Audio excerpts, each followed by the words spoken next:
What's up guys, Jeff from Sorta Healthy here. In today's video, we'll be talking all about programming. When it comes to client session planning or programming, most trainers fall into one of two camps. I'd estimate that close to 2/3 of trainers are just winging it. They're doing fairly random workouts with their clients every session. Sure, they're progressing their clients' workouts sometimes, but because they're not keeping great notes on their clients' workouts, they're not handling that progression very well. Then you have trainers who over-program for their client sessions. It's definitely better to over-prepare than to under-prepare for sessions, but long drawn-out plans are not necessary for general population clients. Unless you're dealing with athletes or some other type of competitor, you don't need to worry about advanced periodization for typical clients. Again, there's no sense in making long, drawn-out, very detailed plans for people who don't even work out consistently in the first place. I'd say 1 in 5 trainers is over-programming for their clients in this way. This leaves a small percentage of trainers who found a middle lane. In this lane, we have a long-term plan that matches our clients' goals, but it is flexible and easy to adapt day to day as needed. This middle-of-the-road approach allows every client's workout to be programmed in 5 minutes or less. And best of all, your clients still get the top quality, progression-filled program they need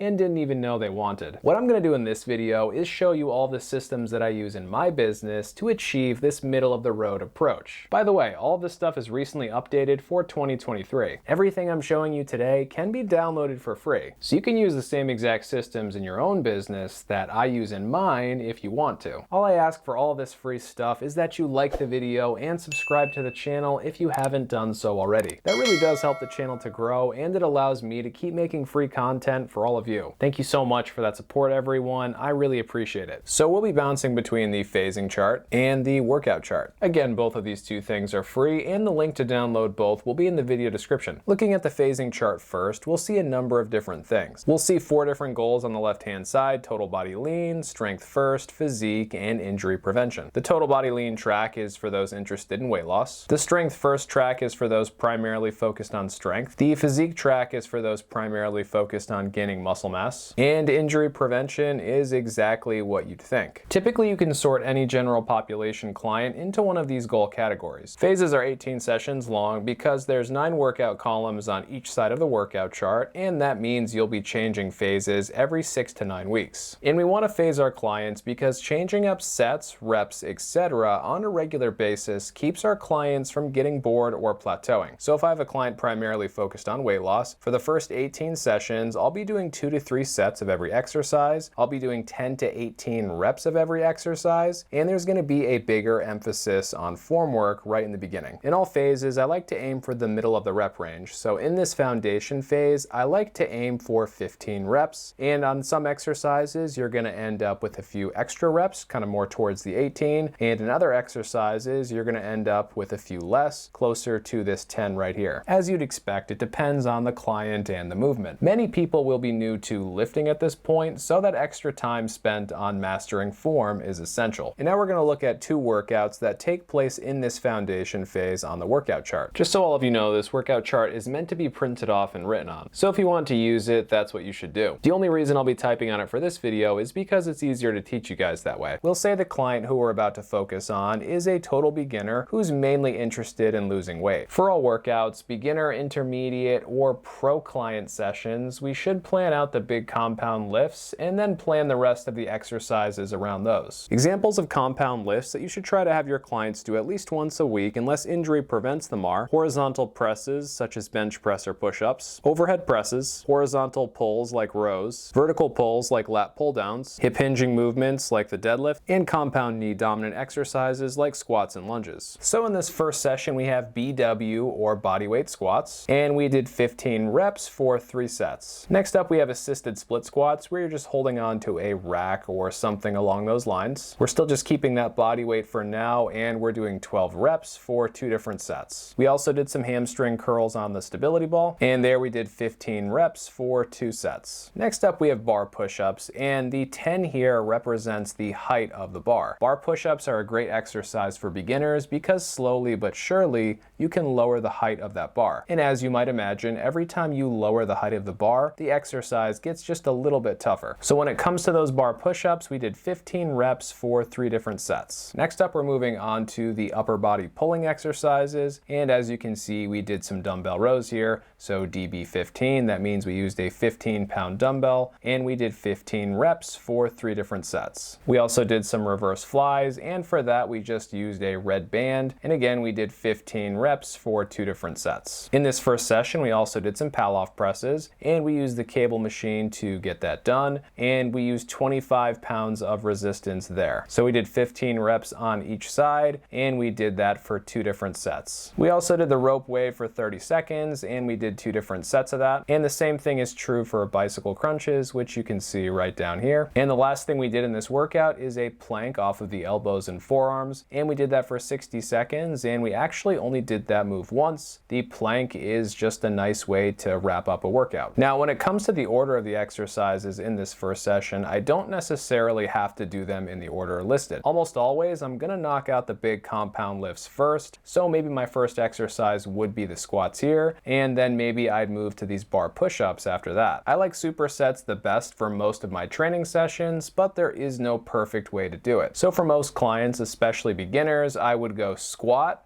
bar push-up, squat, bar push-up, squat, bar push-up until I got both of those exercises done, and then I would move on to the next 2. Maybe I would focus on split squats and rows. Also, all of these reps and sets fall into the range of the first phase, which we can see right here, so we're looking good. Quick tangent here, this is my first true programming video on this channel in a good while. I've got older ones, but my systems are a little bit better now, and quite honestly, I'm just better at making videos now too. Long story short, I will be making an updated programming playlist on this channel for 2023, so hopefully you guys all stay tuned for that. A question for you guys is, do you feel like a full video breaking down this workout chart would be helpful as well? Let me know your thoughts down below in the comments. We will be breaking some things down on this chart today, but nothing really in extreme detail because we would need a separate video for that. Speaking of, moving on to session number 2, which took place just 3 days later. We've got our warm-up section here, so in this second session, we did some SMR, self-myofascial release, and we focused on the thoracic region of the back. We also did a few dynamic movements as well. If you're curious to see how I plan out warm-ups for sessions, this video that will be included in this new 2023 programming playlist breaks it down. So this second session isn't totally dissimilar to the first one. Instead of focusing on squats, we're focusing on deadlifts. We have Romanian deadlifts. We used 2 10-pound dumbbells, and we did 15 reps for 2 different sets. We did some lateral band walking, and we used a blue resistance band to get that done. We did some modified chin-ups on the TRX, and we did 15 different repetitions for 2 sets. We got some face pulls, and then we also got a whole bunch of different core exercises done here as well. Most of the time I'm trying to make exercises challenging, but not too brutal. I often ask clients, how did that exercise feel? Easy, medium, or hard? I'm usually looking for something around medium, and if they give me a totally different answer, let's say they thought this exercise was very easy, well, I know that I'm gonna up the weight or some other variable for the next workout. And heck, why not? I'm gonna show you a third workout here. We're not gonna go into extreme detail or anything like that, but I think looking at this day is good because we see a little bit of progression as well. So in this third training session, we're revisiting some of the exercises that we did in previous sessions. So let's say our client's squat form looked really good from the start. So in session number 3, we're actually gonna add a little bit of weight to that equation. We're gonna be doing some goblet squats with a 10-pound dumbbell. And we're kind of doing the same thing with split squats as well. We're still holding on to a rack, but we're holding on to a 12-pound dumbbell as well. Some dumbbell bridges were a new addition for this day, which is also good. And maybe last time when I asked my client, easy, medium, hard, how does that push-up feel? Maybe they said kind of easy, medium. So in my head,